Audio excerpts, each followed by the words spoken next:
Yeah, I don't care about that. It says connecting. Periscope says warning. YouTube stream now is connecting. Let's see.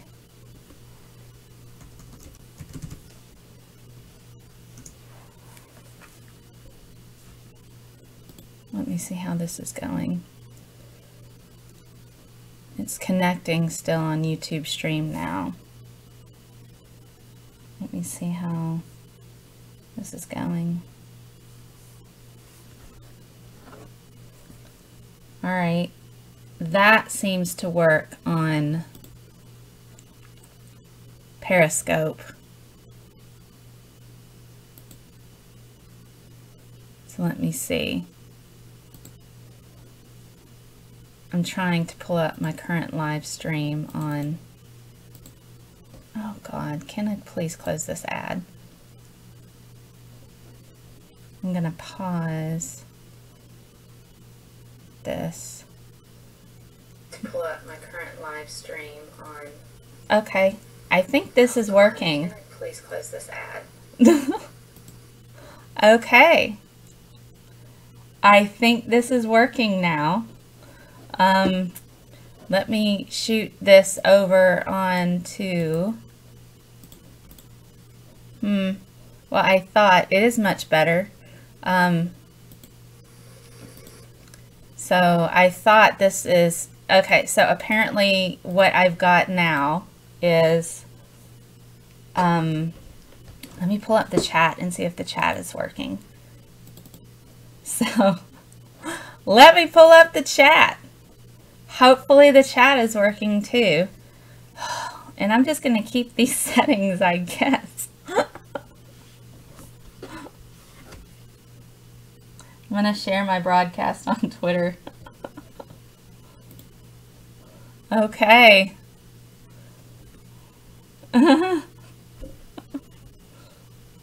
And that's taking a minute. Everything's taking a minute now because I've pulled up Twitter, which is a problem.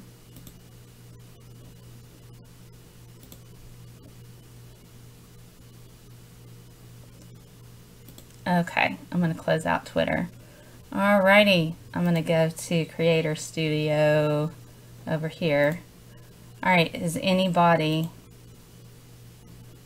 Who have I got? I've got 4 people on there. All chats. Apparently I just have all chats. Enable reply. Wait, hold on. Nope. Alright.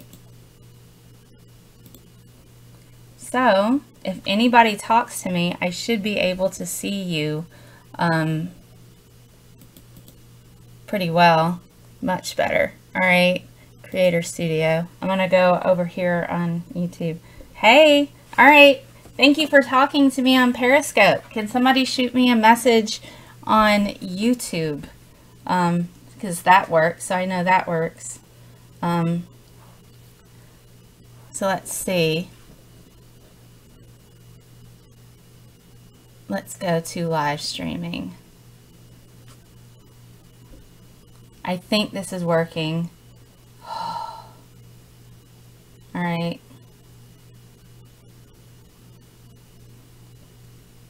The link to the YouTube stream. Alrighty. It says yellow. So that's the stream health is yellow right now. Much better message test. Thank you. Alright. So I'm going to pause the video on there so I can at least not have that going nuts on here so that doesn't cut into my bandwidth. Joined. Hello, Keith. Hello, everyone. Ah! I think I have it like Band-Aid fixed for the moment. So that's nice. That's super cool. Yay! All right. So I can talk to you now. I can talk to you guys. All right. So I think I'm going to pull that screen up. Okay. Yeah, Periscope is always going to yell at me about the bit rate, so I can't do much about that because then YouTube will yell at me if I do something else. So, tell me about you guys. What have you guys been doing? So here I am, and I'm not wearing my jammies now. I'm not wearing my jammies. I have on I'm representing what, Harry Potter here. Here we go. Slytherin. That's my house. My house is Slytherin. Any other snakes out there? Any other people that are my snakes going on? And I can pull up Twitter on my phone. So yay! So we're finally working right. We're finally working right. Yay! So do you guys want to see the intros that Gonna Go For It made for me? Because he's made new intros and stuff. So I thought I would kind of, I thought I would kind of like give you guys a look.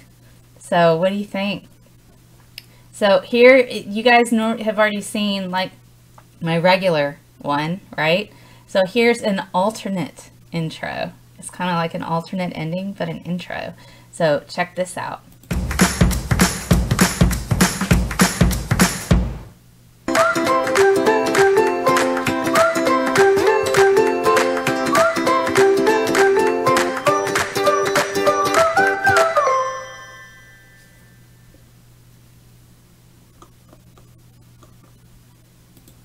What do you guys think? Did you like that? Hey, Beach Price, it is working. And I have a chat right here on my screen to where I don't have to be like looking at my phone. Oh, that's what they said on Periscope. Oh, look, YouTube is over here now.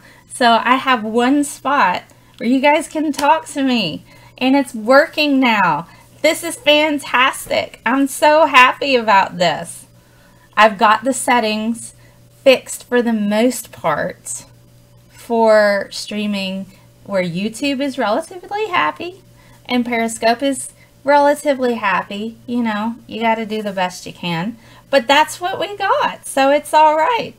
So I wanted to tweet to people really quickly and say it's working. So it's working, guys. Oh, I see myself in 3 places. This is weird. Okay, and then I'm gonna go to YouTube and say it's working on YouTube too. YouTube too. That sounds weird. Yay! So that's an alternate intro that you saw for that Gonna Go For It on Twitter made for me. And I do have like shorts. Oh, thank you. Okay, so I have what I call Scientist Mail shorts, and you know, like Science Minute Monday and stuff like that also.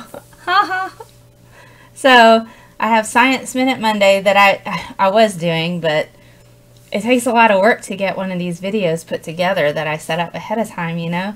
And so I'm going to do like Scientist Mail shorts, and I already have a few that's on my YouTube channel and on my Periscope channel. But he made an intro for me for that. The intro was too wide. Oh, hold on. Let me fix it. Hold on, pause. Hold on. It's supposed to be like a close transform fit to screen. Okay. I've transformed and fit it to the screen. There we go. You love the boppy music to it. Cool. Well, here's the shorts video. And this is...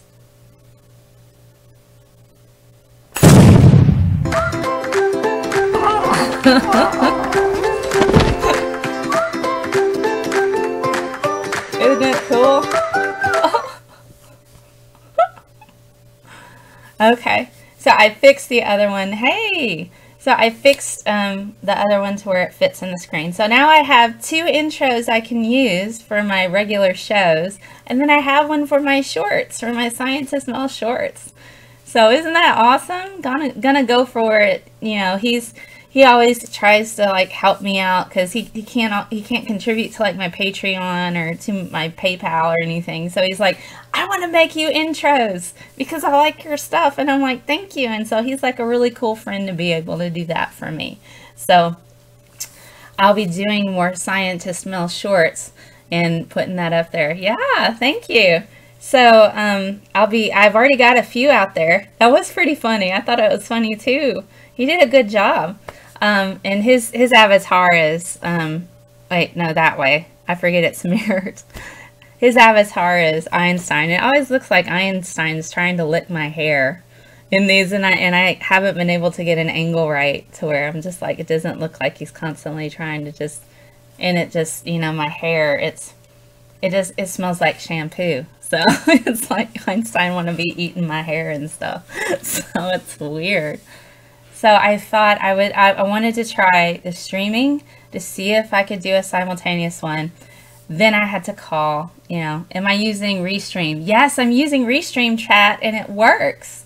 So it's hooked up to YouTube. It's also hooked up to Periscope, and it grabs those particular chats and puts it up there. I could like log in and reply with typing, but I don't see the point in doing that since I can read what you guys are saying.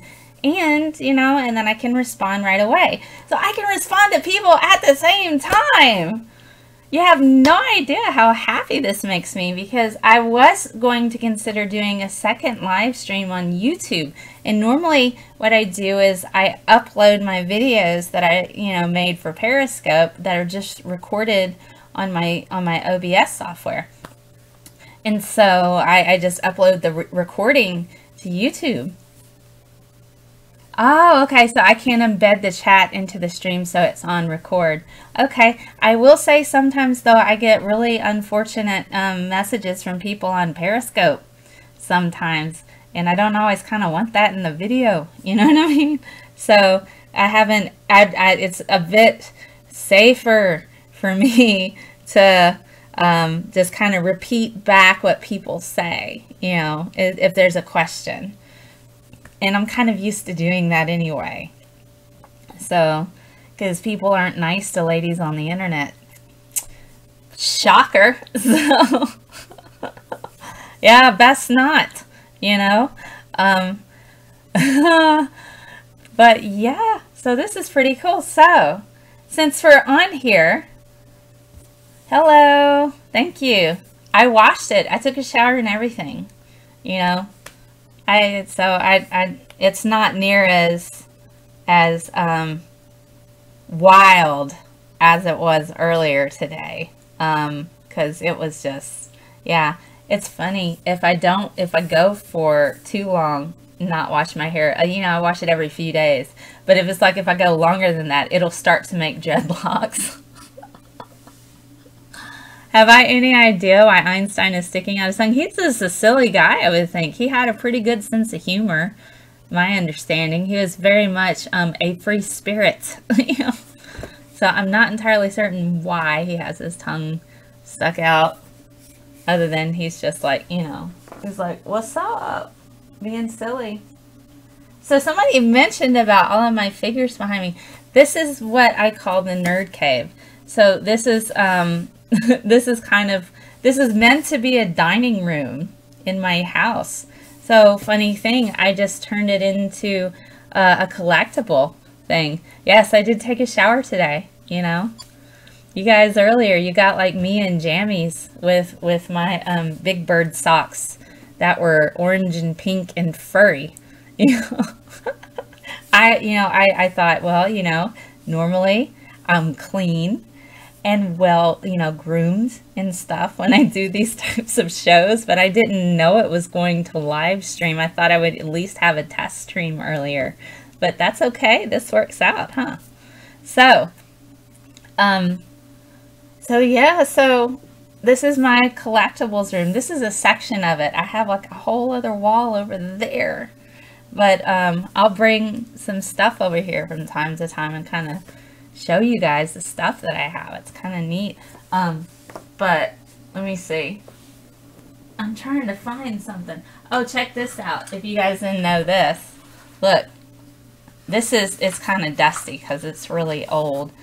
This is an old Batman toy from Aurora, Illinois. And this is like really old school from like the 1960s Batman. This is one of those toys, like, you know, it was made in the 1960s. It's kind of dusty right now, But, you know, this is pretty fun. But it's got like all the pieces still. Robin is red and Batman is blue. I don't know if you can see that. Yeah. But this is a pretty old toy. The axle here is kind of broken, you know. So, hello, hello. So this is working out. This is a good speed. We're getting pretty decent on Periscope. It's pretty good on YouTube. So I thought it might be fun to have maybe a Q&A, you know, like question and answer session of stuff. These guys, you know, want to talk about anything in particular, I'm happy to listen. So somebody might be saying something to me on Twitter. I don't think they are, but not everybody has access to like chatting on here. So it's kind of cool that I'm able to pull this up. Woohoo! Hello, hello. So normally I have like a very planned type of show. That would be more like tomorrow.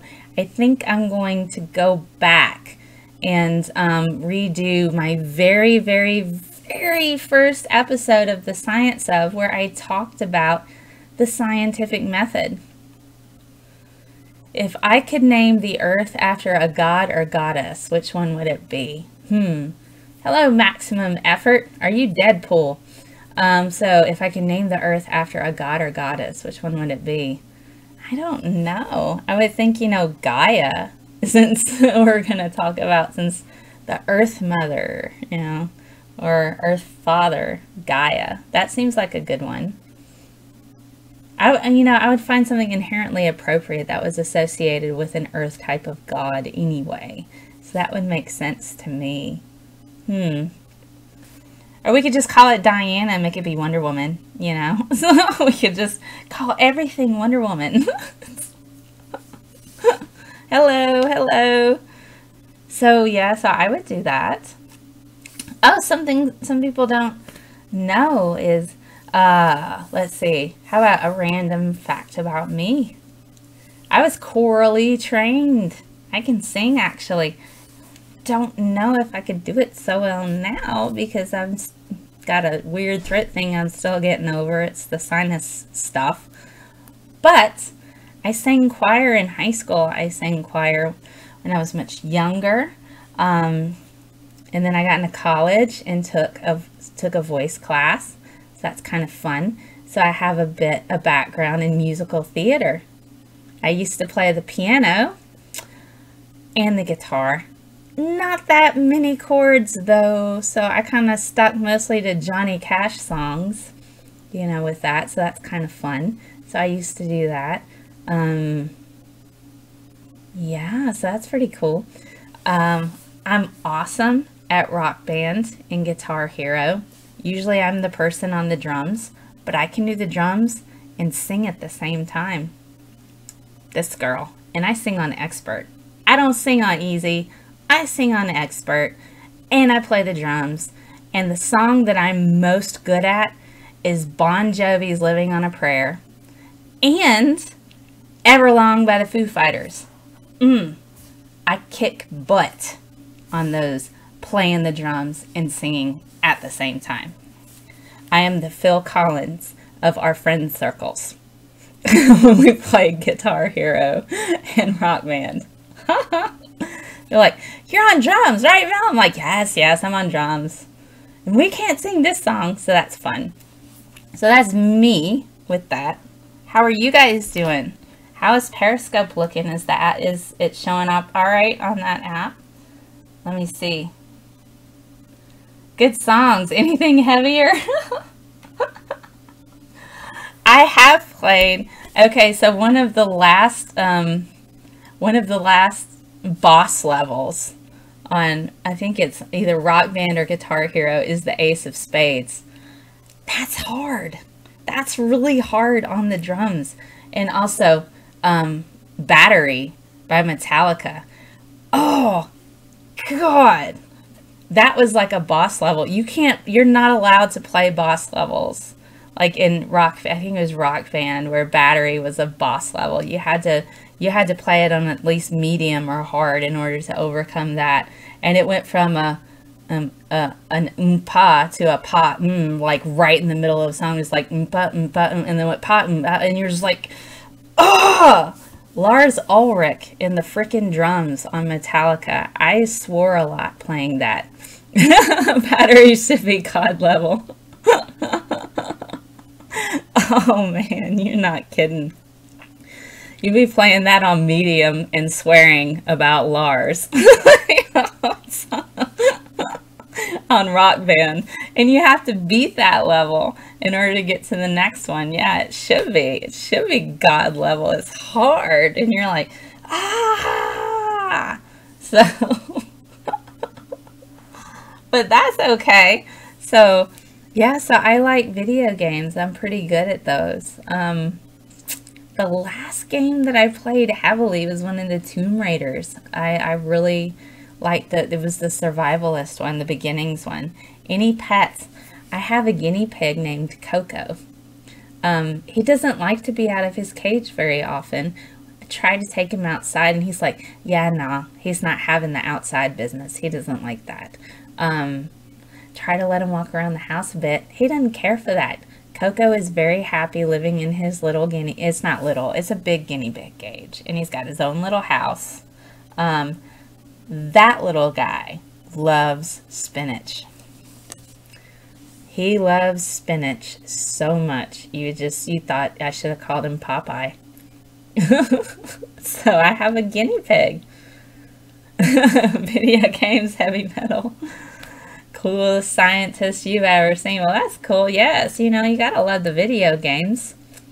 You have a fish, a dog named Princess Sparkle Pants, and McFlufflebottom the First.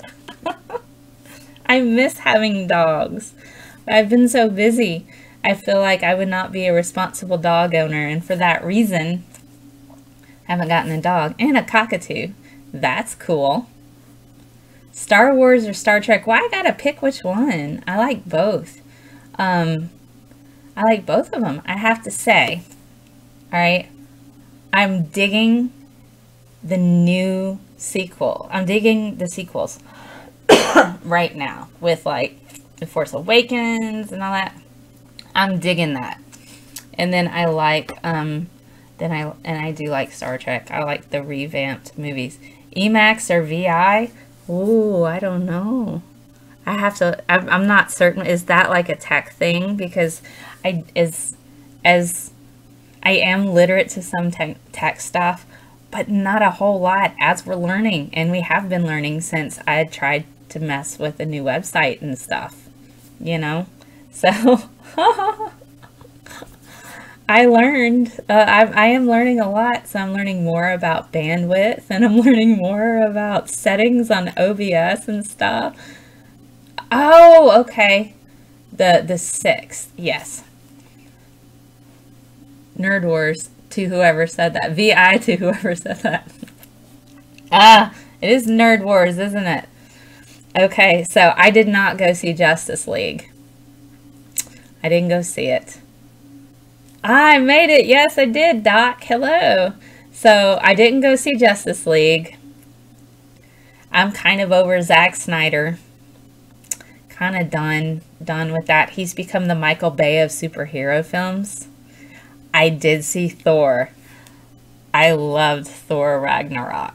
I absolutely loved Thor Ragnarok. Marvel or DC, I like both, but honestly, I have to go with Marvel right now because of the fact that they're just making better content.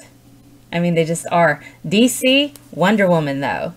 Wonder Woman I saw 5 times in the theater with different people each time. I put butts in seats for that film. I put butts in seats for Wonder Woman. I love that movie. Still makes me cry. No Man's Land makes me cry every single time. And it's, you know, somebody was like, why does that make you cry? Because to me, No Man's Land is a perfect metaphor for every single woman who has ever lived on this planet, you know? Marvel has been smashing it. Yeah, well beyond DC. You're right. In Thor Ragnarok, it's the most Jeff Goldblum role of Jeff Goldblum I've ever seen Jeff Goldblum do. It was fantastic. Thor Ragnarok was absolutely fantastic. No Man's Land, and with Wonder Woman, yeah, No Man's Land, to me, the first time I saw that, and I might cry a bit. I was like, oh my gosh. Because I don't expect a lot of guys to understand. And it's not because I think that they're incapable. I think the life experience that a woman has is so different from that of a male, or that of a man. The life experience is so different. And you look at the history of women in science, and I say this, women in science have taken a lot of hits and have done the things that the men couldn't do, but the men got through and took the credit. And so that moment when they're like, she's taken all of the fire, and I'm just like, that is every single woman in that moment, because we take all the hits a lot of the time. We take a lot of that fire, and the guys, just so the guys can get through. And so it's like, I was like, she was the perfect metaphor for me, you know, in a way. And I'm like, that's what we do. That's what women have always done. They're like, guys, no man can get back. And I'm like, you know, may not be here for you, but this is what I'm going to do. This is what I'm here for. And I'm going to handle this. And then they got through anyway. And I was just like, that's like so many women throughout history. That has been us. And so for me, you know, I've had to take a lot of fire for different things, and, you know, and I didn't get credit for certain things, and, you know, and that's just how it goes a lot for women. So for me, she's like, and that scene almost didn't make it in the film. Yeah, Linda Carter was doing that in the 70s, but the difference is the way that the film was made, it was made as a person who just wanted to be a really good superhero. They didn't focus on her being a woman so much. They didn't sexualize her. They didn't do that. She was just there. And if you notice, her peers, she was respected. She was well respected by people that she was stronger than, and she didn't belittle them, you know? And so, like in the 70s, and even in the comics, I mean, she was sexualized a bit in the 70s, and even in some of the comics, you know, they poke fun at her. But the thing is she was there because it was the right thing to do. Nobody asked her, you know, really, until later on when they realized her strengths, and they're like, hey, we need you. And she's like, you know, but you don't deserve me. And she's right to a degree, but she stuck around, and she was there because it was the right thing to do, you know? And so that film was made not focusing on gender so much as it was focusing on the fact it was just a person who wanted to be a good person and see that. I didn't go see Justice League. I didn't see Batman versus Superman. I saw the trailers for Justice League, and I'm like, it looks like somebody's trying really hard to be Guy Ritchie and make a superhero film and fail miserably. That's what it felt like. And it just wasn't, you know. And then I saw that Zack Snyder had changed the uniforms or the armor for the Amazons. Excuse me. The best in the respect for me gets no credit for it, Buffy the Vampire Slayer. Yeah, she was awesome. And she wasn't overtly, particularly sexualized, you know, either. And she was just a strong person, you know, and so she kind of just did her thing. And she, you know, took a lot of hits. I like the Buffy series. I'm a bit disappointed about what's come out about Joss Whedon, but I still enjoyed, you know, the Buffy series. I like Firefly. He does write strong female characters, but come to find out that was the thing that he just enjoyed in other ways. So it's kind of hard, you know, in that regard. But yeah, I'm gonna go see Wonder Woman 2. And I do, you know, and I like, and I'm glad that they're gonna make a Black Widow film, because I think Marvel took notice of how well Wonder Woman did, and we've been needing a Black Widow film for a while. Come on. You know, Black Widow is just awesome.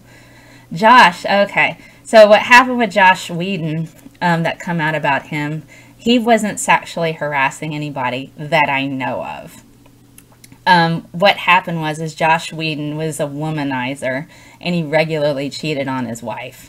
And that came out, and that was a reason why they kind of got divorced. So it was more of a disrespect for his wife type of thing, and the type of girls that he went through and women that he went for or enjoyed were the strong female character types. So, yeah, Black Panther. Oh my God. That trailer looks amazing. That trailer looks amazing. Now, I'm not a person of color, and so I can't pretend to know or completely truly understand the life of a person of color that goes through. I can only look from the outside. But when I watched that trailer, and I know how Wonder Woman made me feel when I was watching that, and how it was so important for me to see a character like this that was just appreciated for who she was, and to see the Black Panther trailer and go, oh my God, this is beautiful, and I love it, and I couldn't help but think, how do people of color feel when they see that this movie is being made with, and it's not whitewashed, it's all true to like that, and it's just beautiful. And I thought, man, I wanted to cry for that, because it was like, I hope they love this, and I hope that this is, indicative of things that they want to see in regards to people of color in film. And so I've just been looking at responses on social media, hoping they're accurate, and it seems to be very well received and a good representation of people of color in film, because I can't be a critic of that, because I'm not a person of color, but I know how Wonder Woman made me feel. So I hope that this is a film that people of color can sit there and be proud of, and say that, it's kind of like that. But watching the trailer, it's just amazing to me, and it looks really good, so I hope. How about Luke Cage? Yes! Luke Cage, look, oh God. That was an awesome series on Netflix. I'm almost through The Punisher, by the way. I have been watching The Punisher, but I liked Luke Cage, and The Defenders was good. Netflix is just killing it with hey, Netflix is killing it with the TV shows in regards to Marvel and stuff like that. Man, it's just great. I haven't finished Punisher yet. It was kind of dry at first, and the soundtrack is a bit weird. I wouldn't totally have picked some of the songs they picked for, creative purposes, but I like it. It's pretty good. I'm enjoying the Punisher quite a bit. Jessica Jones, man, Jessica Jones. That is a really, really good series too. Marhaba. Oh, by the way, I'm having a drink here, but it's not all wine. I should tell you, this is not all wine. It's about this much wine and this much it's like half wine and half cranberry juice. You didn't get on with Luke Cage, but you're enjoying Punisher. Well, that's cool.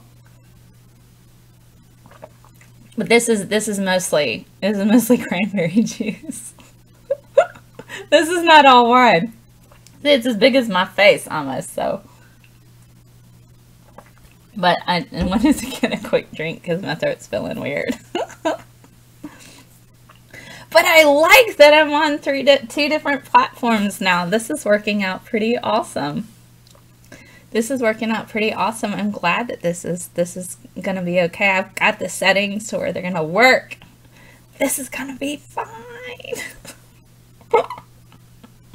Oh my goodness. I'm trying to think if I have any just cool stuff. I mean, I have a lot of cool stuff just laying around.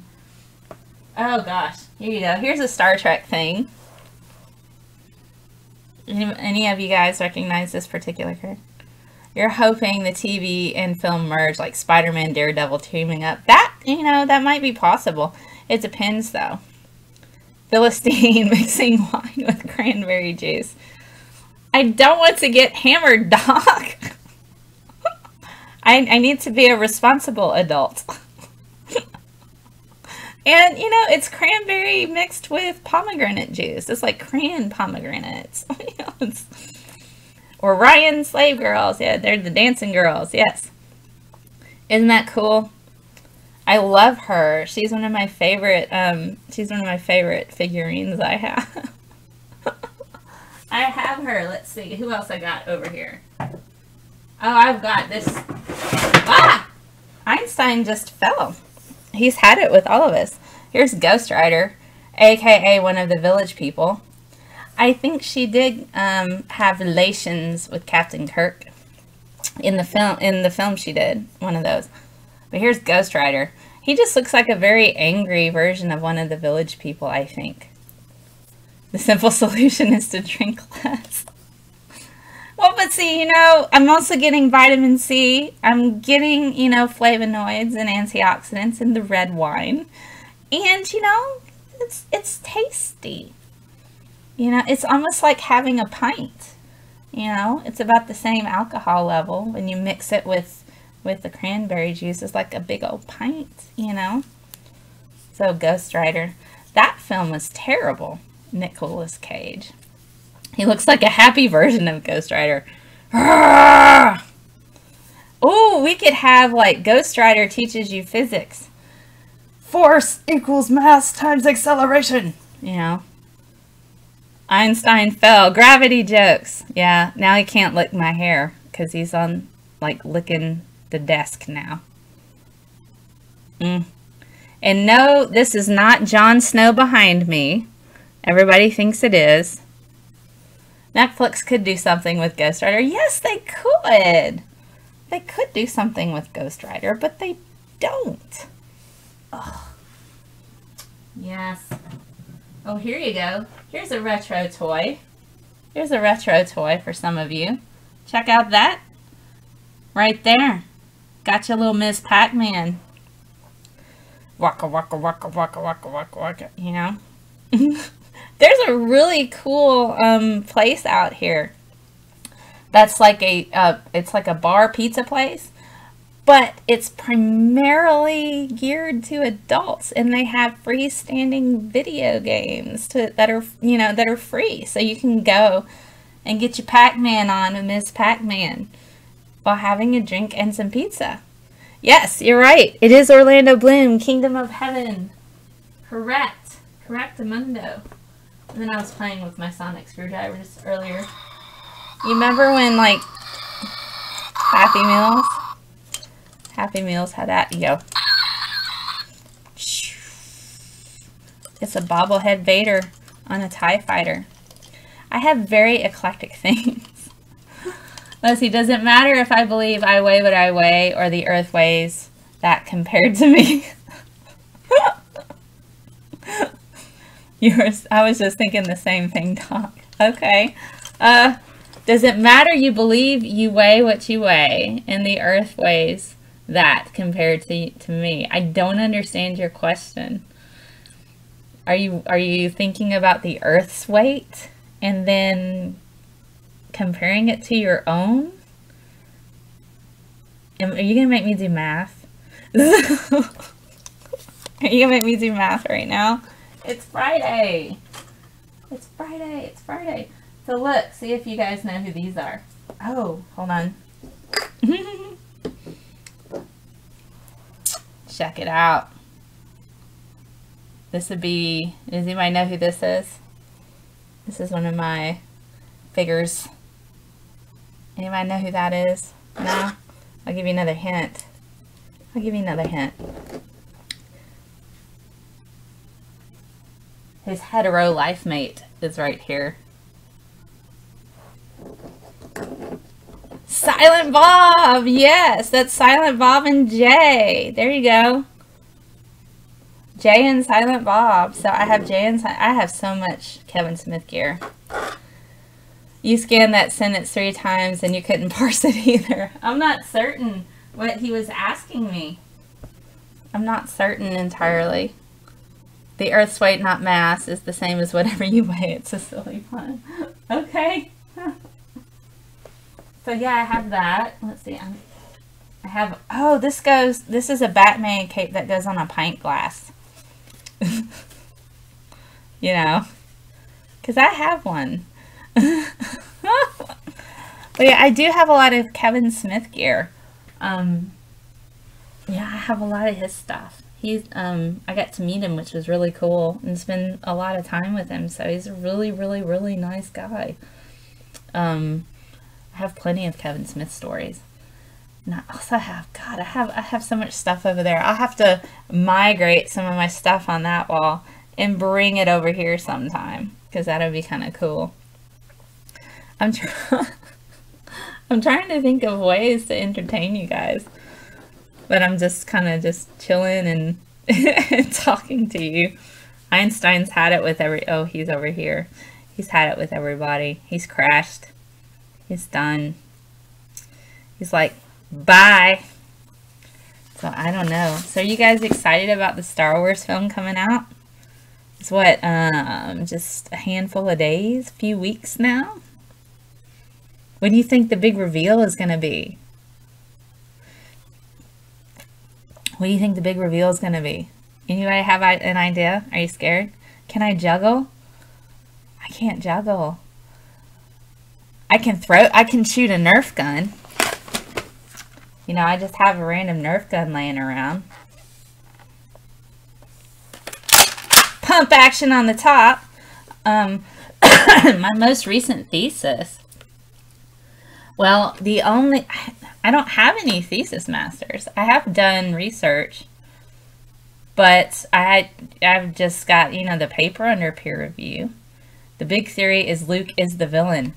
Ooh, Luke is the villain, you think? You think he's, that dude?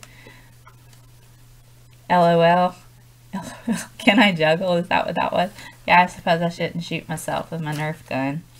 But it's pretty good. Let me see. It goes pretty far. That's like a good 15 feet. Not about 20. I think it was about 20 feet. Cleared that right over the top. Is this still live? It is, Wesley Skinner. It is still live. Based on the poster, the villain is always looming in the background. Is it? Ah! That's an interesting theory. You guys want to see my lame Aquaman? He looks like Donald Trump, and now you can't unsee it.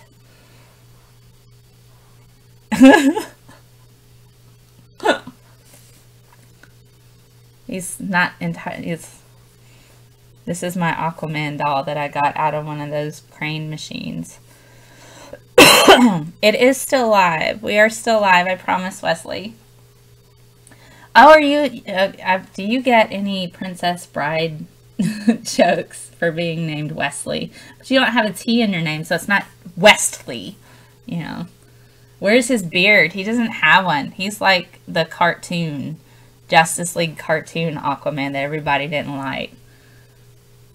Luke is going to bring balance to both forces and make the Grey Jedi Order. He has the biggest skills. He does. I do have other stuffed animals. Ooh! He has the biggest skill. Here we go. So, we've got... Anybody know who this is? Anybody have any idea? Do you know your Warner Brothers cartoons? Huge. Do you know your Warner Brothers cartoons? Anybody know their Warner Brothers cartoons? I used to work at a store called the Warner Brothers Studio Store. They don't have them anymore. And so I have a lot of gear from when I worked there. And so you can't really get a lot of this stuff with this tag anymore. Warner Brothers Studio Store. So yes, this is Canine. This is not Marvin the Martian Pluto. But that version, yes. I think I have a Marvin the Martian around here. I also have Pinky and... Oh, you guys are going to appreciate this. I have a mint condition Pinky and the Brain watch. What's the alien's dog? Yes, his name was Canine. That was Marvin the Martian. So look, here's the box. Check this out. Still got the plastic on it. Mint condition. Pinky, oh, you can't see it because it's white. Maybe you can now. See? Brain is on the bottom. Pinky is on the top. But yes, still got the price tag on it. I didn't pay $45 for it. But it's regularly $60. Pretty certain I got this like on clearance or something. Never been worn. Apparently I bought it for some... Yeah, I bought it, I think, as a gift, and I just never gave it. I just kept it. I was like, wait, I was supposed to give this to somebody. Oh, look, it's mint condition. So that's going to just stay right there. And it looked like Pluto. And when I think canine, you think Doctor Who? Yes. Well, you know, and fair enough, Doctor Who. Oh, wouldn't that be funny if Doctor Who ended up being like Marvin the Martian, and then he's like, surrender, Earthlings. Oh, you finally got to start my podcast. Yay, Wesley. My audio podcast. I'm so glad you like it. I'm trying, it's a bit of a different format than like my videos that I normally do like on Saturdays, and my shorts and stuff, like my Scientist Mel shorts was like 5 to 8 minute videos, sometimes 3-minute videos. But yeah, my audio podcast, I talk a bit more about science in regards to like current issues and things like that. Yesterday, oh good, I'm glad you prefer the podcast. I just recorded the 8th episode yesterday with a friend of mine named Maddie, and I posted that on Patreon because my patrons get it a week in advance, and then it opens up to the Gen Pop a week later. And so the latest episode that the general population is going to get is close to 30 minutes, and it's on the need of free speech in science. Science has to have a space for free speech. So I think I talked about this when I was streaming earlier today. But science needs a space for free speech. So that'll be the number 7 episode. And then the number 8 that I recorded last night with a friend of mine. She's trans and she's working on her PhD. And so she talks a bit about her personal experiences in academia and what she wants to kind of give back. And then we kind of talk about the female brain myth and, you know, is there a man brain and a female brain and all that. So we touch on that in this latest episode. And that's about 45 minutes because it's mostly her just talking about her experiences and stuff. So, which is really cool. So I'm lining up more people to bring on the show. I've had a hard time figuring out how to record Skype calls, but Doc has helped me out with that. And he's like, you need to use this. And I'm like, okay. So I have to try that out. But I do have somebody who's a good friend of mine that I'm going to bring on for episodes from time to time. His name is Darnak71 on Twitter. He and several others have you wanted to go back to school and get a degree in biology. Do it! You know, it's good. I have quizzes on my website that you can go to. I'm currently writing some more in regards to biology standards. And it's kind of interesting, the idea of why I'm putting quizzes on my website comes from a friend of mine who's going to start working more in politics because he's kind of upset with the way things are going. Have I seen the study from Tel Aviv? Jackson threw you a paper just today. No, I haven't. You'll have to send it to me. So I'm putting tests, like little quizzes that are broken up into content pieces. And right now I'm finishing up biology. I think I have 2 more quizzes I have to finish writing. But it's essentially based around standards that the U.S. government would expect a high schooler to understand in order to be considered proficient in biology. And so I'm putting questions up because I used to teach biology in high school, and I can teach chemistry as well as physical science. So I'm going to do those 3. I'm going to do those 3 particular sciences, make a set of quizzes to help people kind of test their own scientific literacy, give them the answers, and then I also have stuff on my website to help you learn, and then there's my videos, and so that kind of helps you a little bit gain a bit more understanding of how things work. But my friend who's going to get into politics, he wanted me to write some tests anyway because he feels that politicians need to have a working knowledge of biology and chemistry, especially if they're going to write legislation. I don't entirely disagree with him, actually. I think it's a good idea. And so I have, for those particular tests, the standards that are associated with each particular question. You wanted to be a biologist growing up. Your religious high school teachers made it seem silly. It is unfortunate that that sort of thing happens, especially when students have to be considered proficient in particular types of sciences in order to get their high school diploma, or at least be considered proficient or mastered in that sort of thing. And so it's always a bit troubling when you have science teachers who don't like or believe what it is that they're teaching. That's kind of problematic. And it's counterproductive, I think, for the educational experience. Okay, you DM me a link to the paper on Twitter. It's about the human brain mosaic and sexual dimorphism in human brains. That's okay. Well, I look forward to that. I think I'll probably, I have done a video on genetic sex versus gender, because a lot of people just have a hard time grasping that. But if you have an understanding of genetics, then it's not hard to understand that certain genes can be turned on and off. That doesn't mean somebody's broken. That just means certain genes are turned on and off. We learned a lot about the twin study with that NASA did.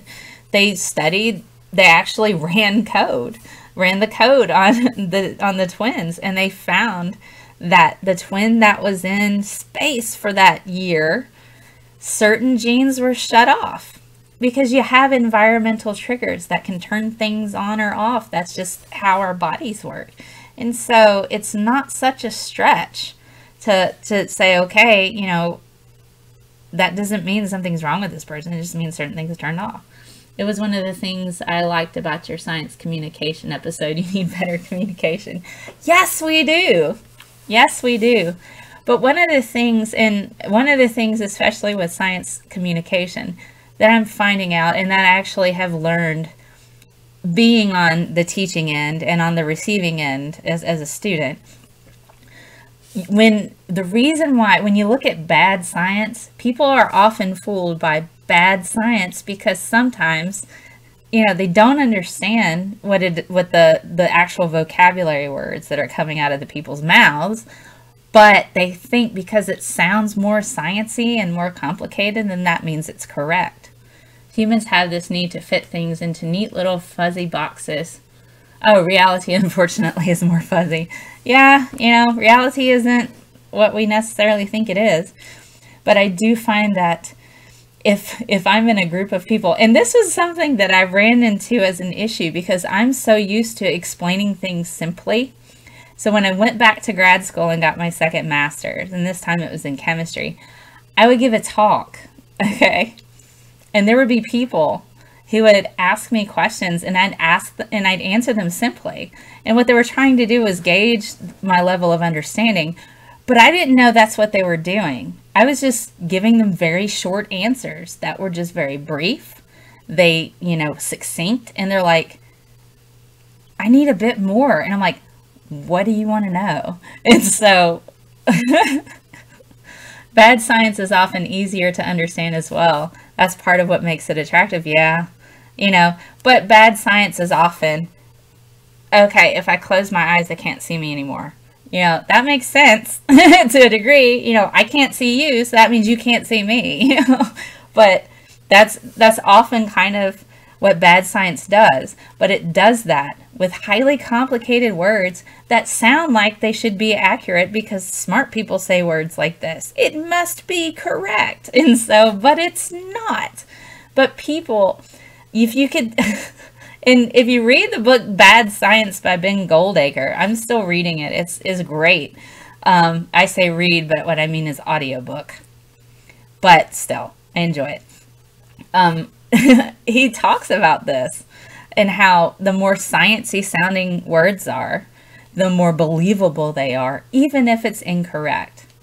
I was having a discussion about evolution today, and there seems to be a lot of confusion with the term kinds and also social Darwinism, which is used as an excuse for nasty business. Bad science, yes. Darwin may have been a racist. I'm not saying that he wasn't. He was in a time where that was considered acceptable. It's not correct and it's not okay, but he might have been a racist.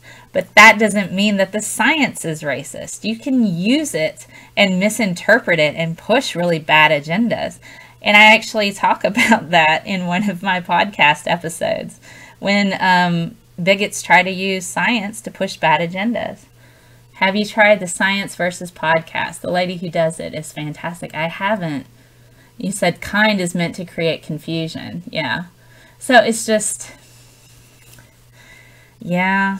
People often, they cherry pick and they find things, and that's another thing they do. They don't look at the entire picture, and that's what we call one of the cognitive biases, which is confirmation bias. They only pay attention to the evidence that suits their particular perspective.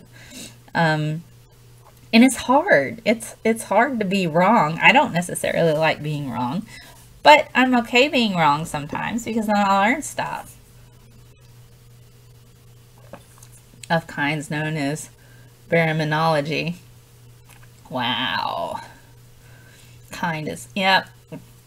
So it's just, people are just awful. They can just be awful and terrible and not okay and just, yeah. This isn't all wine. Let's remember that. That much is wine and the rest was filled with cranberry juice. What platform is my podcast on? I host it on my website, scientistmel.com, but you can find it on iTunes. And it is literally all one word, #HeyScientistMel. Just like what I use on Twitter. I thought, I'm just going to use that. I'm just going to use that hashtag as my podcast because I use it on Twitter for people to ask me questions and give me topics for my shows and stuff. Because my mentions fill so quickly. Especially if a flat earther starts talking to me. Because then I'll wake up and have like 100 mentions. And I'll be like, oh wow. There was one person who didn't believe in satellites. And I'm just like, okay. Didn't believe in satellites. I don't think he thought the earth was flat, but he just didn't believe in satellites. That was weird. Can I get my pod onto Spotify? Let me see. You know what? I can just tool around with my computer while I have you here. Let me pull up. I'll pull up my website and show it to you. I'm trying to figure out how. I don't know how to. I don't know how to add that. So what I'm going to do, I'm going to do an overlay here. It's going to take a minute. I'll close that out. So this is going to take a minute to load because it's kind of crazy. Hopefully. Let me go. Here's the big monitor. And the overlay is still not working. So I'm going to do the big monitor then until I get this right. So this is my website, scientistmel.com. All right, and over here we have all of the stuff. You can find my, and I think there should be, I think I can actually post the podcast link and then you can add it on to whatever app you have for podcast streaming. Hold on. Let me see. Wait, hold on, wrong thing. Gosh, I'm getting confused. Let me transform fit to screen. Sorry about that. There we go. So this is, excuse me, this is my podcast website. The actual name of it is Hey Scientist Mel. So I do have it available here where you can link in. I do have an RSS feed. I believe that is my RSS feed. Let's see, the website drains your battery quicker than Spotify. Okay, how do I add it to Spotify? You've used a satellite radio before in the Army. There was an uplink frequency and a downlink frequency, and the dish was pointed at a blank spot in the sky. There was nothing else it could have been. I know, with satellites. Okay, so I'm not certain how to add Spotify, but I will look for that. God, I'm sorry my website drains your battery. That sucks. All right. What's my favorite field of science? Chemistry, biology, or something else? Well, here's the thing. I have most satellites are naked eye visible if you can get somewhere with low light pollution. Yeah, out in the country. I'm pretty much out in the country, so I see all kinds of cool stuff. I didn't have a telescope. So I like biology. I have more degrees in chemistry, though. But my chemistry background also kind of coordinates really well with biology because I have a biochemistry background. But my biology is more human-based. I have genetics background, and then my master's is in analytical chemistry. And I just got a new job with a particular company in industry. I'm still going to be doing this. The job I have, it's not going to cut so much into time. It's like a 7:30 to 4:30 job, weekends off, 2 weeks vacation. Is really good. So I'm still going to be doing this, but the job that I have is going to be in DNA recombination. But I also have a background in analytical chemistry, which is primarily instruments. And so like chromatography, spectroscopy, mass spec, you know, a Raman spec, let's see what else, NMR, and so all of that. So I don't know, it just kind of, all of it overlaps. And then I do have a master's in teaching, so that's where the talking about science comes from. So it's just, I think I kind of like that bubble of instruments and engineering and chemistry and biology kind of within the living sciences. So, because that's inherently interesting to me. I mean, I like astronomy and stuff, you know, and astrophysics is cool. I don't know a lot about it, but, you know, I do enjoy learning about it. But I'm most comfortable in my living sciences bubble. So when somebody's like, did you hear about this star that they discovered in this galaxy such and such light years away? And I'm like, no, but it sounds cool. Tell me about it. And then I'll go and find something about it. So there's that. So I kind of like that stuff. That stuff's pretty fun. That stuff's pretty fun. Can't complain. That's all right. So, I've been on here an hour and it's been pretty good. My computer's not going nuts. Hello, Live in the Leap just joined. And invited followers. See, I like this. I have one place to where I can do all of this. So let's see. I could try to pull up a PowerPoint. Let me see if I can get my overlay to work. Yes, so now the overlay is working. So this is my other monitor. Here's centered. That's not going to work. I'm going to go back to solo. I wanted to be able to do this to where I could do like a YouTube thing without doing Google Hangouts all the time, but I couldn't get it to work so well. I did Google Hangouts with Doc when we were talking about Dr. Ross, but that was an interesting talk when I was on that with the Great Debate community. I'm over on there sometimes when we're chatting. Haven't been over there in a little bit. I've been getting over coughing and sinus issues and stuff, and that hasn't been fun. It hasn't been fun at all. But better now, so I can appear on more things without going, you know, all the way through it. That's not cool. Just like that, right now. So tomorrow. Oh, I know, the Great Debate community. I haven't. I need to like send Steve a message. Never mind, I just answered. It's okay. But yeah, I need to pop over there and be like, hey, Steve. Because usually if I show up while he's live streaming, he'll be like, he'll send me a link, and he'll be like, come on and join, and I'll be like, okay, and so then I will. I haven't because I've been sick.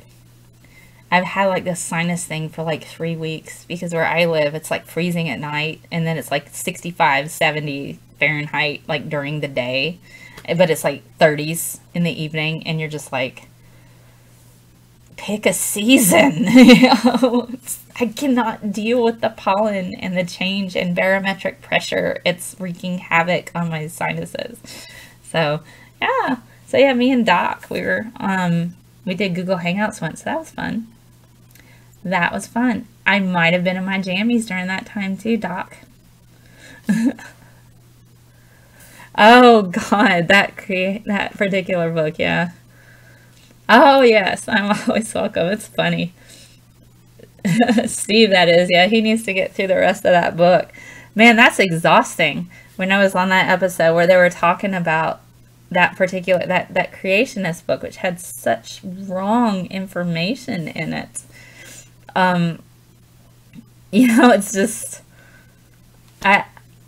having taught evolution in the Bible Belt and taught this sort of thing, it's just, does OBS support using a DSLR as a camera source? It should. Let me see.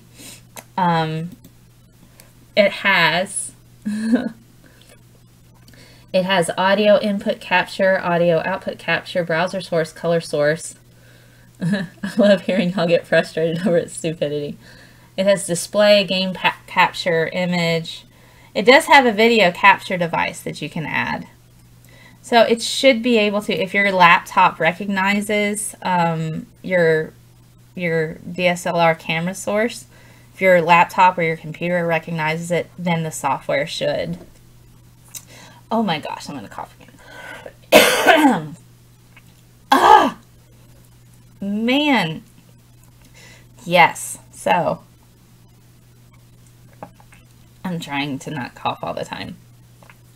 I actually did a Scientist Mail short, and I need to redo it, on how to teach creationism to the those who are religious or culturally resistant.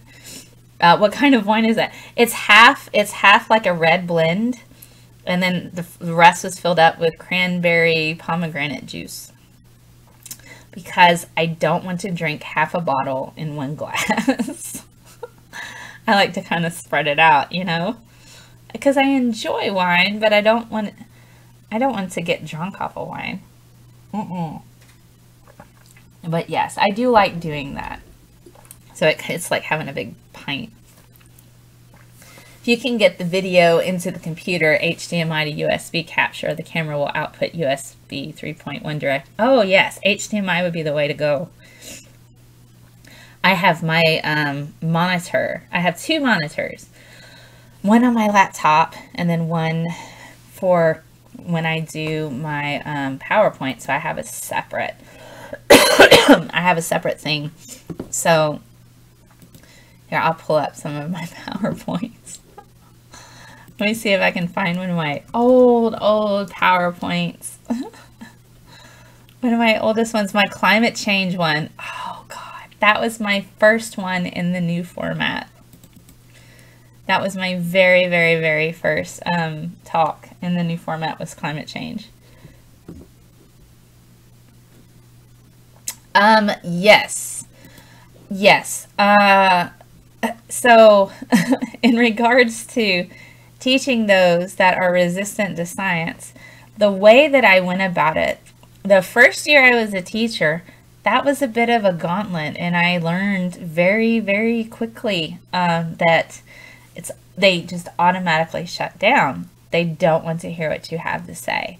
So for me, what I found is that if I just address the elephant in the room, and I tell them, you know, and this is the kind of way that I went about it. I would say, you've been told what to think your whole life. I'm not going to do that to you. And I know you're going to want to talk about creationism in class, and I know you're going to want to ask me questions about religious and stuff, like religious, you know, beginnings and that sort of thing. You know, I kind of went, I worded it better. I basically said, look, I don't have a degree in religion. So why would I talk about religion in a science class? But before all that, I would preempt it saying, would you bring your car to me to fix it? And they were like, well, no. I said, well, I might have fun taking it apart, but I might not be able to put it back together. I taught high school. I taught high school kids. So I could kind of reason a bit. And believe it or not, people are like, well, why would you teach high school? They're so predictable. It's the Breakfast Club. You watch that movie, you understand high schoolers. It's just like that all the time. They don't change at all. So I gave them respect. I said, I'm not going to tell you what to think. I want to teach you how to think, and you come up with your own conclusions. You have a fantastic brain. Why would I tell you what to think?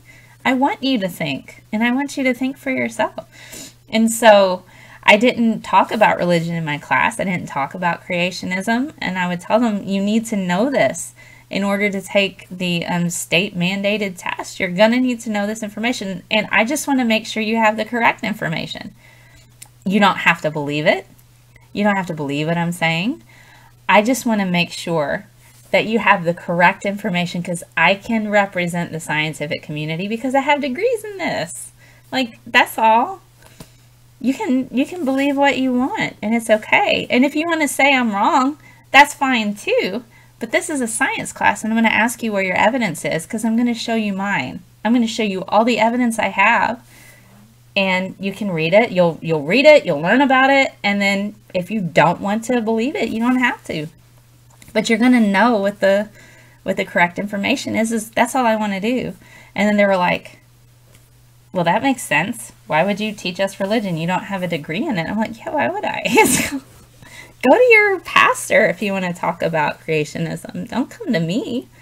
Go to the person that's the expert in the film. I'm the expert in this, you know? So, yeah, I mean, so that's the way that I went about it. And so we already talked about what we were going to talk about. We're like, this is what it is. And so you just kind of dismantle all of this concern. Like, you're just going to tell me things. I'm like, no, I just want to make sure you have the right information. You don't have to believe it. Why would I make you believe something? So, yeah. So it just kind of, it went that route. And that was the most effective way to teach extremely resistant people in the Bible Belt, you know, evolution. And it made sense to them. And for some people that were really, really, really smart, you could see that it made so much sense to them that it shifted their paradigm, and you could see them struggle with it, you know? You guys are talking about cameras and stuff. That's funny. I see everybody's chats. Do you think science literacy would benefit by teaching more complex topics earlier, like evolution? Yes. You can teach complex topics simply. You don't have to get into like the derivation of the energy equation. You could just talk about the energy equation. Energy equals mass times the speed of light, you know, squared. E equals mc squared. And then, but you can do this in such a way to where you can implement gravity. You can talk about batteries. You can talk about the size of things and moving it. Freaking get your starship out and say, if this weighs a lot, we can't go faster than the speed of light because of how much energy it would take. There, that's E equals mc squared in a lesson that probably 7 or 8-year-olds would understand. By the time kids start learning evolution, many already are set in religious fundamental ways. Yeah, well, yeah, by the time they get to high school. So I don't know. To be honest, I've been advocating for teaching the rudiments of logic from early elementary school age. Yes. The biggest issue, and when you talk about mass, that leads to force equals mass times acceleration. Yes. So you talk about if, you know, I swing this particular mallet, my force is going to be linked. If I just move it a little bit, it's not going to be much force. If I move it a lot, then maybe I can break this concrete block with all that force. But if I move it a little bit, you know, I mean, it's an easy lesson. It's an easy lesson that's so easy to do, and you don't even have to talk about a lot of the math. Please teach Ken Hoffman about the speed of light. It hurt listening to him debate. I have not, I guess I missed that. They should have me on there and talk to him about it. I missed that one. Steve hasn't had me on in a bit. And that was impromptu the last time that I just happened to hop on there. But yeah, I do think we need to teach at an earlier age. We do need to start implementing logic and problem solving. And it's not that difficult. So yes, tomorrow I need to talk about the science of the scientific method and just kind of knock it out. Because that was my very, very first science of show, was that. Because I thought, what better way to kind of kick off this project I have than to talk about the scientific method. So I think I'll probably do that tomorrow in the newer format, in this format, and say, this is the scientific method, these are the components, this is what this is, you know. It wasn't really a debate as much of it was KC giving Kent 6 years of science education in an hour. My throat is drying out. Oh, these sinuses. It's like purgatory. I'm in purgatory until there's a season that's picked. And when it finally hits that season, I'll be fine. But this back and forth is just like, there's a war. I am having a pollen war between the stuff that wants to grow in the warm and the stuff that wants to grow in the wintry stuff. You know, it's just, God. I'll have to check it out, yeah. 3 separate debates, huh? Oh gosh, there are some things I don't know, you know, that I don't know if I can cope with it. We're teaching mathematics, which means the logic is already being taught to a degree, yes. Embedding analytical thought alongside it will improve mathematical instruction and give a grounding in logic. That's true. That's true. We could. And I don't see why we don't. I know a lot of the states here are moving towards what are called the new science standards. I think I posted that on Twitter one day. They're moving towards less of this is chemistry, this is biology, this is physical science. They're moving more into incorporating it all together. But from start, like, kind of building foundational knowledge, but applying engineering to it. Applications of this type of information in building stuff, in measuring stuff. And I find that a lot of students have a hard time applying math to scientific concepts because they're like, it's math! It shouldn't touch other things! And you're like, no, we need math so we can measure stuff. You think the way we teach math is kind of screwy, or it was with rote memorization. I know that Common Core is about that. I also know it's going to take time to verify that it is working. A lot of, I know in certain states that Common Core isn't really they're not paying attention to that so much anymore. They're moving more towards hands-on applications. Math is gross. Math is not gross. Math is how we figure out stuff. All I was taught was memorization long enough to pass the exam. See, that's what we're running into. You need to understand why things are the way they are, not just what, the words were. How they interact together and interlock and make things cool. When you talk about people being made of atoms and stuff, and how those atoms interact, and then they make compounds, and then these compounds come together, you know, and when you show them the reactions, they're like, wow, you know, that's cool. And you're like, well, when these two react, they make tissues, and tissues make, or cells, and then they make, cells make tissues, tissues make organs, organs make systems, and then you get a person, you know. It's kind of different. They don't combine the cross disciplines. They taught us to memorize and count. Math in the South gets neglected. Huh. Hello. As with everything else, apparently. That's why we need to teach analytical thought. And it all makes sense. Exactly.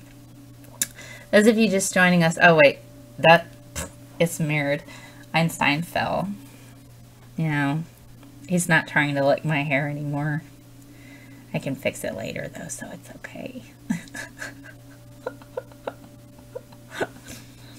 Or how different atoms came to be in the first place. Fusion is cool, yes. Yes, it is. I do like it, you know. And I think a lot of teachers don't use more multimedia. They should use more multimedia to help show not only, you know, even if it's digital simulations of things, it helps put, you know, an idea, and because sometimes it's kind of hard to imagine atoms, you know, the air is made of atoms, you know? So it's kind of hard to just have the thought and the imagination of that. So to have a multimedia type of experience in a classroom is very, very valuable, because it kind of helps give people an idea. And so that way when they think about it later, they're like, okay, this is what atoms look like. This is how they interact. So even if it's a freaking cartoon showing, you know, things coming together to form an atom, you know, it's so helpful. The biggest issue was ICE tables in first year chem. Oh my gosh. I have so many textbooks. I actually sometimes buy old textbooks just for fun. I have a problem.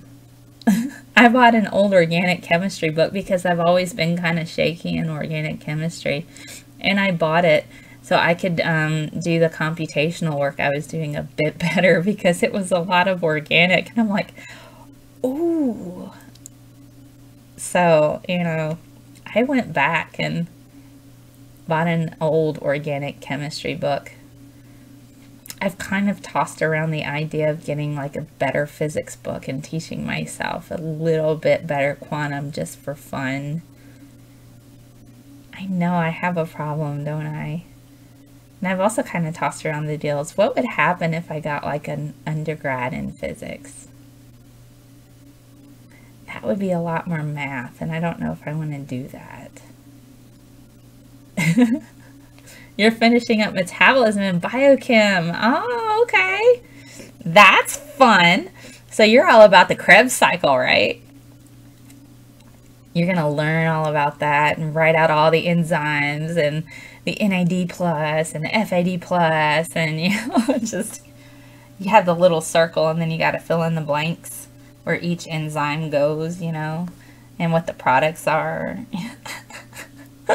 Then this enzyme comes in and breaks this particular thing down, and it turns into this product. And then this product coincidentally sounds just like the enzyme that comes and breaks it down, and then you have this other product. Oh, I don't miss those days. Those were irritating. Fill in the blank and all that stuff. And nitrogen fixation. You wait till you get to that. That's fun. No, it's not. It's not fun having to write out the nitrogen cycle. But that's okay. That's okay. Oh, it's almost 8 o'clock here. The covalence electron order always messed me up at first. Yeah, you know. And then if you get into the F orbitals, the final is only DR Mallows section, which only covers gluconeogenesis, glycogen metabolism, fatty acid synthesis, and cholesterol and integrated metabolism. If I started my college education over, would I do it the same? You know, I don't even know, because I wanted to do so many different things. I really wanted to get into theater because I have a big theater background. Krebs and glycolysis was the first half. And this is the last biochem you're doing because you're a biology major. Oh, okay. Perhaps focus more on one subject or branch out even more. Huh. You know what, like I said earlier, I have a musical theater background. I actually took theater design. I've had a filmmaking class. I've also taken acting classes. I've had music classes. And then, you know, a lot of science.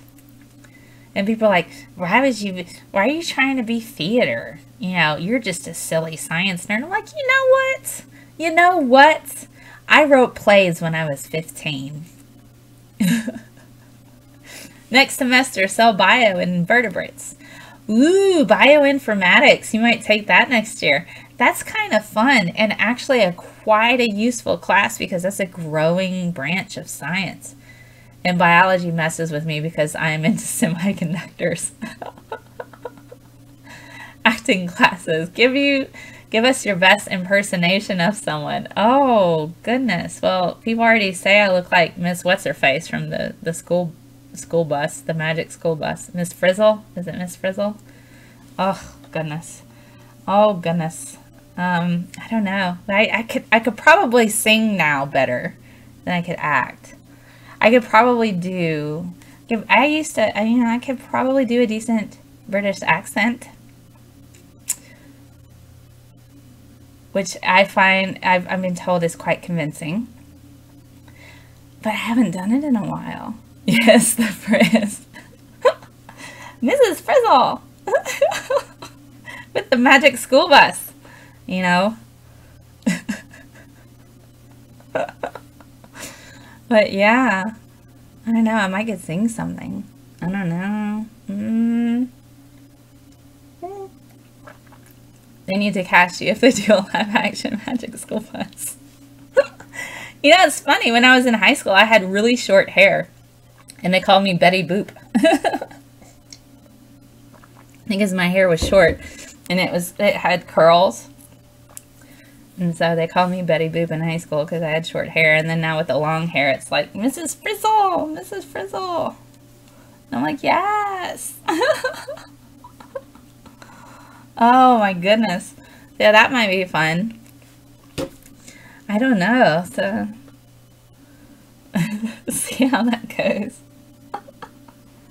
Hello, Yana VG. We've got 5 people on. Hey! I'm not inherently interesting right now, I don't think. The only chemistry I know is from the book on atomic physics by Isaac Asimov. Huh. They have a new season of Magic.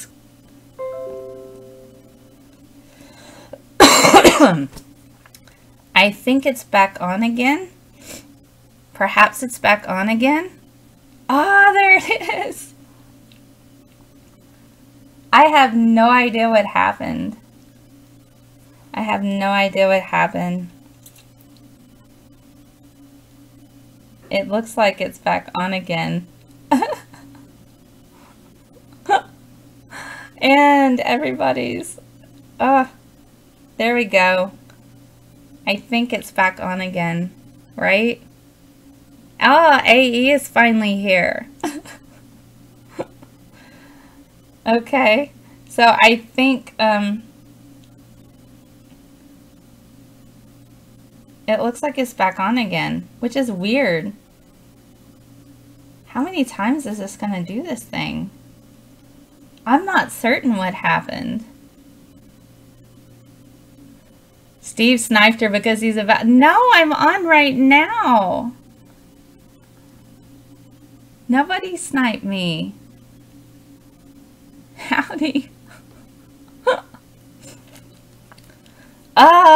Nobody sniped me. I'm on now. Let me go on to YouTube, because I don't know. AE, I'm streaming on YouTube and Periscope at the same. Nobody sniped me. I'm here. I'm here. Wesley, can you not see me? Ugh. What is going on with the world? Steve sniped her. Nobody sniped me. I'm here. But that's fine. It seems fine now. You are just playing. Okay. I should probably go in a bit. Let's see. Oh, this is so weird. You're just playing. I'm back. I'm back with a vengeance. Yeah, they might have to refresh. Refresh. Let me see.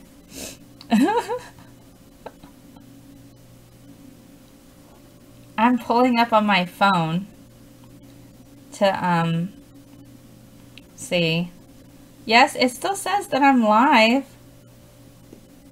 I'm double checking.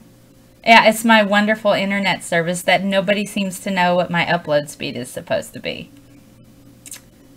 You're fresh enough, thanks. I did shower.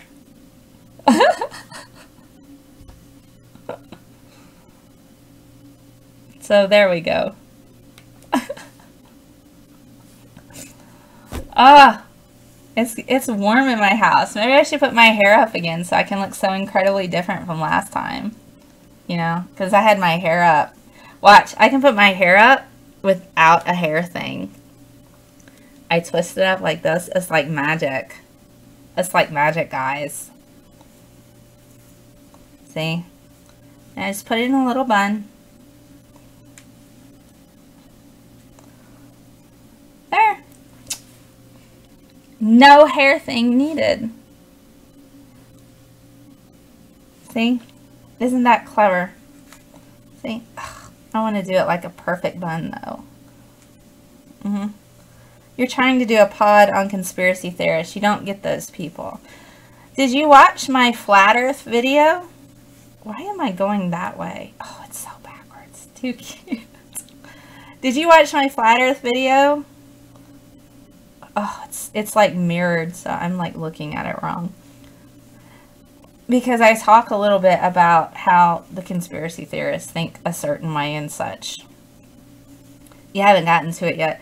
It might be useful for you, especially if you're trying to talk about flat earthers and all of that. So there we go. See? Now it's like I look so different without my hair down. It's like, oh, that hair just went away. It's like on the side though, but that's all right. But yes, the flat earth video is quite useful for that. I have not had dinner yet, and it's 8 o'clock. And I've been on here like an hour and a half, and you guys are not bored. You guys aren't bored. I'm surprised. Oh, goodness. Oh, you like the flat earth. I coughed a little bit during that, AE. I'm glad you enjoyed it. It's much different than the, other one. Intelligence is sexy. Oh, I think so, too. But yeah, it's different from the camera stream. Because my original flat earth video, I was doing the camera stream and holding up papers.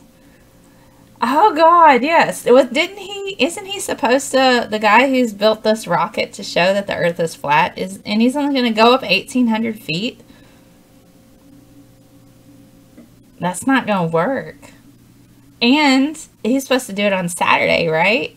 He's supposed to do it Saturday? I wonder. I'm just concerned that that might be a Darwin Award waiting to happen. Right? And by the way, this is mostly cranberry juice. It's got a little wine in it, but it's mostly cranberry juice. Oh my goodness. So, I'm going to do a giveaway. He's probably going to kill himself. Yeah, probably. Yes, the cats would have knocked everything off by now if the Earth was flat. Flight is optional, landing is mandatory. Yes. It's a lose-lose situation. If he dies, they will say NASA shot him down to prevent the truth. Yes, this is why I don't debate with flat earthers. I don't do it because there's no point. They're not going to believe anything I say. And I kind of talk about that in my flat earth video about how one of the founders of modern biology took up a bet and proved that the earth was round. But they're like, yeah, no, we don't believe you anyway, because you probably doctored it or lied somehow. And they're like, it was horrible. Horrible, horrible, horrible. So, so I would suggest not debating flat earthers, because it's really kind of not worth it. Not really worth it. And anytime flat earthers like send me messages or mention me on Twitter or something, it's just, yeah, the link to psychiatry help is quite useful. And that's what I do. And then they tend to not bother me so much. They're like, you're being condescending. I'm like, no, sometimes people need therapy sometimes. There's nothing wrong with that. And clearly you have some kind of residual issues you need to talk about. And that's all right. So, yeah, I tend to just do that. Because I think people who believe the earth is flat are kind of along the conspiracy theorist type of mentality, and they have a lot of voids that they're trying to fill. And so that's kind of why they join that group, is to kind of fill a void, or a few of them. So to feel like they're part of something greater than themselves, which is, you know, they like to have the secret knowledge that, you know, nobody else could possibly understand, you know. It is. So I don't debate flat earthers, because it is counterproductive and it's pointless. They're not interested in learning or finding out the truth. They're just there to argue. And I'm not going down that rabbit hole. I don't have the time. So I'm just like, no. No, I'm not doing it. Yeah, same with the young earth creationists. I just asked them how we get our current population with only 8 people 2,000 years ago. Yeah, I mean, that is that's an easy math problem. But then, you know, if they sit there and do the math, surely somebody did something wrong. You know, it's just, they'll just dismiss it and wave it away with a hand-wavy thing. Hand-wavy type of argument. That's a hand-wavy argument. And then, you know, I just don't. When I get into debate, I really have the goal of teaching the person I'm debating with. My goal is the onlookers. Yes. So there is some benefit to pointing out this is the wrong thing and here is why. So I do have moments like that sometimes as a science communicator. Well, where I will point out, okay, this is what you think. This is incorrect. This is the correct information. If they are looking to be rude, I'll talk to anybody for a length of time. Once it becomes circular, counterproductive, or they're rude, I leave. They say the population doubles every 150 years. 28 people built the pyramids. God. Yeah, that didn't happen that way. Well, I have to go because it is after 8 and I need to get some dinner. I'm much nicer, calmer than you.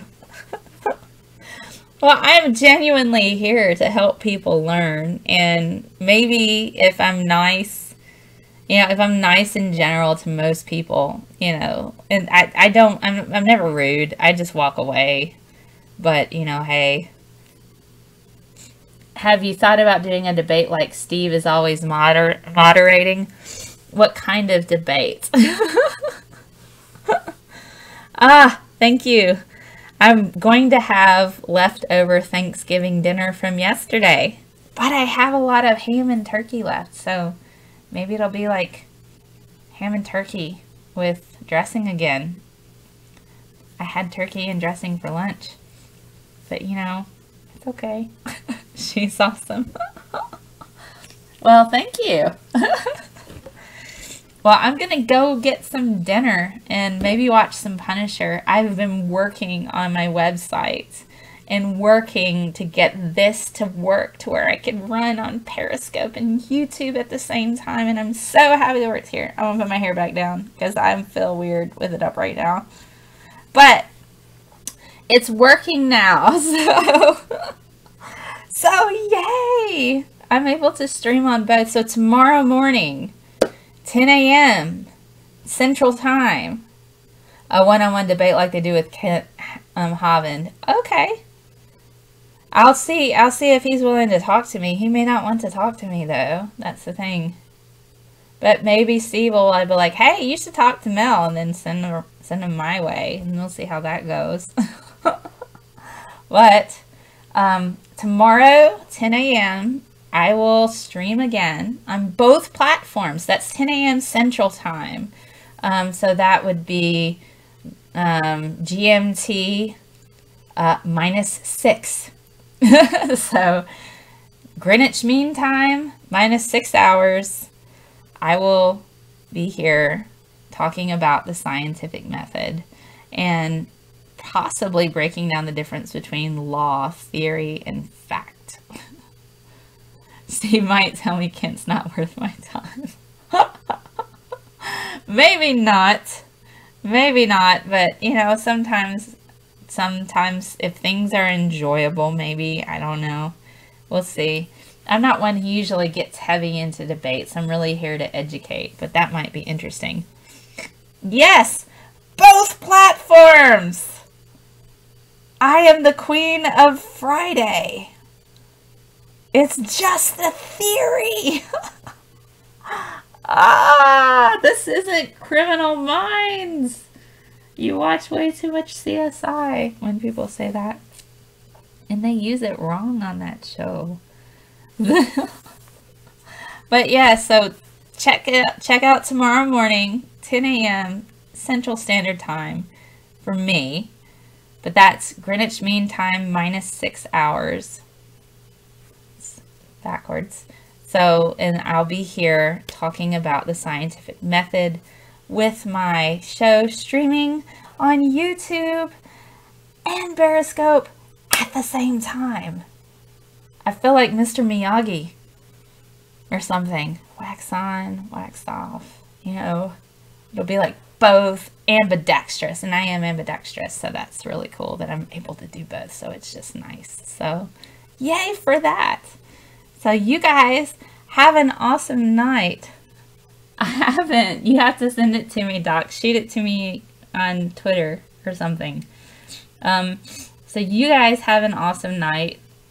And I will see you tomorrow. I'm going to chill the rest of the day because I have literally spent all day working on this and my website.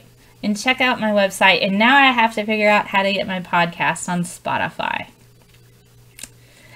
For whatever reason, I thought stuff did that automatically, but apparently I have to submit it to a thing.